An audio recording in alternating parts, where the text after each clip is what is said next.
What's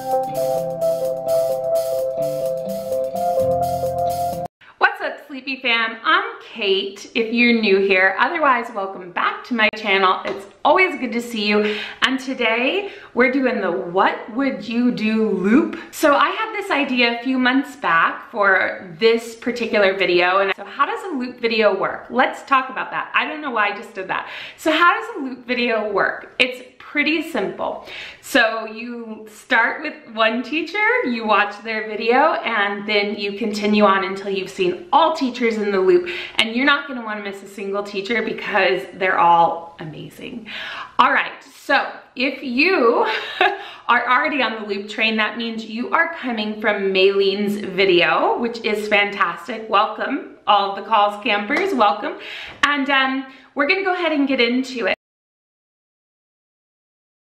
So question one is, what would you do if coworkers were gossiping or if students were gossiping? So I think for me, I want to approach the adult, I want to approach gossiping coworkers versus students.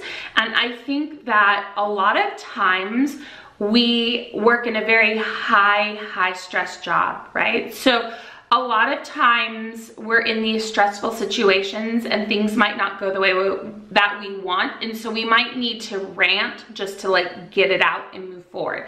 There's a difference between needing to get out and talk about something that has happened to you versus talking about somebody behind their back.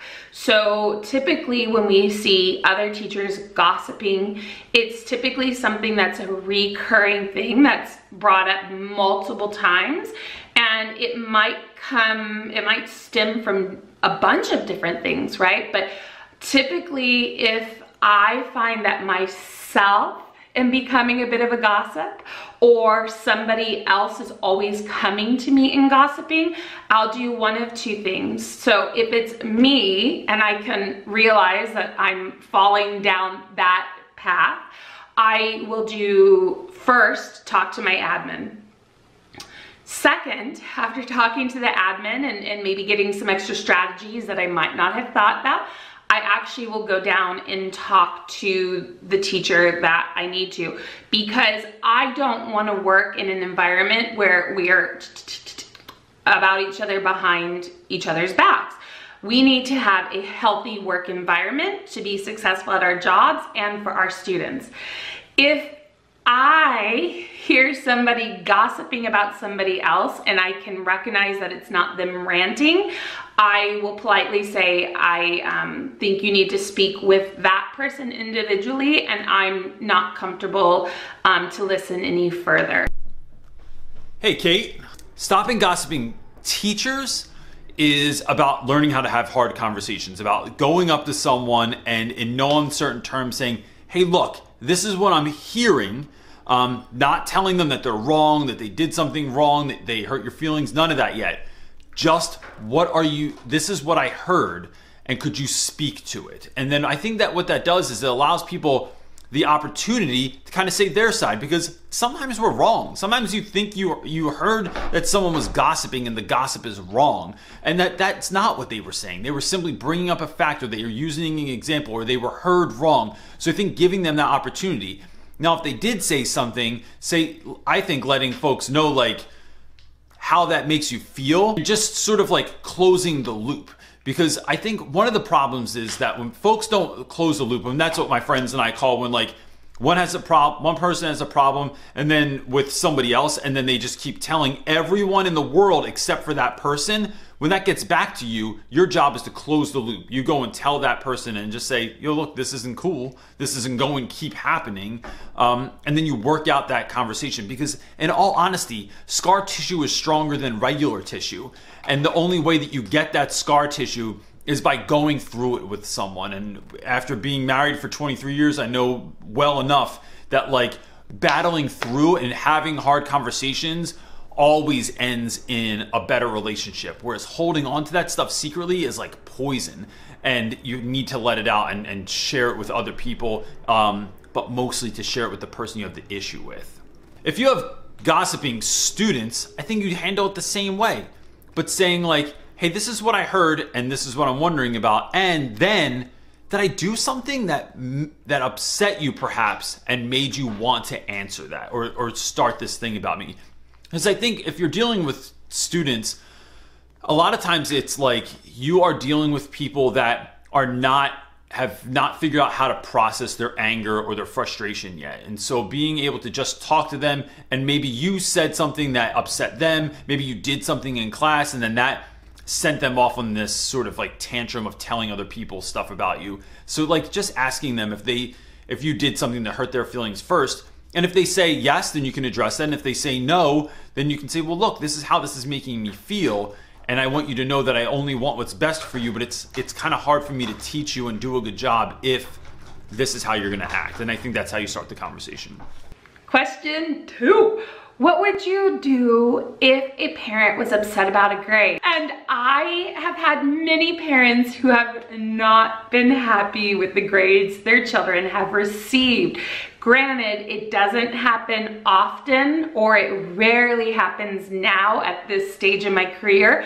But when I first started, I didn't always have rubrics. And so grading can be subjective. And so I think that the parents that were most upset about the grades, it was because they had a lack of understanding about what was expected. So if you want to make sure that a parent understands why the grade you're giving their child, like why they got that grade, then you need to have the proof. You need to have rubrics. You need to have something that the parents can go off of. And oftentimes, if a parent or a child really struggles on one project, I think it's important to talk with them about it and help them to understand exactly what it is that you're looking for. And I just want to tell you that another thing that you can do, so for the last 10 years in 3rd grade, we've done these Indigenous projects, and they're the only at-home project that we do in 3rd grade on the English side. And when the kids would hand in their research report, it would be clearly copied from online, right? Which is plagiarism. But trying to get a 3rd grader to write a research paper without copying is difficult. And so one of the things that I did one year, and it made a huge difference, is I wrote an example, or I sent home an example of how to take notes and then how to turn the notes into a paragraph. And we've been doing that now for the last 3 years, and the research projects really show us what a 3rd grader had learned versus these really like long drawn out things that were clearly copied from the internet. So a lot of times what you want needs to be modeled, and also they need to understand what's expected. So if you're doing those things, you're gonna find that parents typically aren't as upset about grades.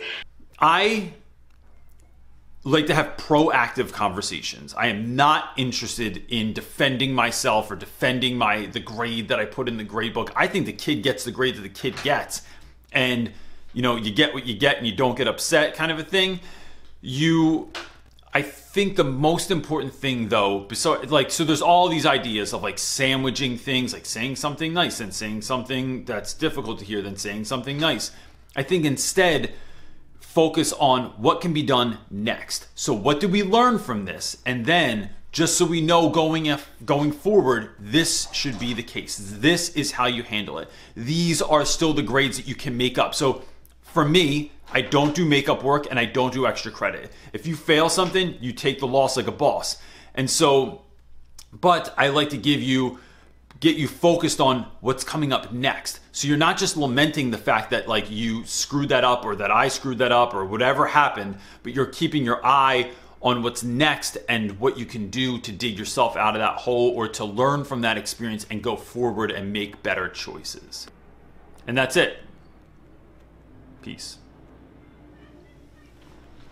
And that is the first 2 questions. I'm so excited that you made it through, because next you're heading over to CJ's channel, or is it on that side? I don't know. But you're heading to Real Rap with Reynolds next, and I'll be there with CJ, and enjoy. Bye. It's a dramatic ending.